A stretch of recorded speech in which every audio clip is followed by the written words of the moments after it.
nung nag-update si Blue Up, dami ng mga red flags sa dashboard ng mga content creator. Kasi ganun yun eh. Kasi dati, yung update ni Blue Up is yung mga after 20 days kasi yun. So ngayon, meron na siyang after 7 days, and then meron din siyang after 1 day. Example, ngayon, kapag mag-posting ka, hindi mo yan makikita. So, ibig sabihin, red flag na yan.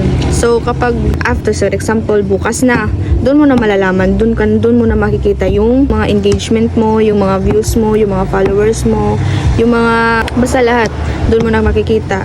Tapos, doon mo makikita sa, after 7 days, doon mo na makikita kung ilang % lang yung ginawa mo kahapon. So, sa mga nababahala, bakit may mga red flag, huwag lang kayong mabahala dyan guys kasi okay lang yan. Ganun talaga, lalo na kapag minsan na lang tayo mag-post, minsan na lang tayo makipag-engage, minsan na lang tayo nagpa-follow or may nagpa-follow sa atin, ganun. Kaya wag kayong magtaka kasi nasa atin din yung gawa para may resulta, ganun. Para may magandang resulta. Kaya patuloy lang, huwag tayo mapaghinaan ng loob. Kahit red flag na, hindi lang kayo nag-iisa, marami na tayo, kasi ganun na talaga yung update ni Blue Up. Kaya go lang.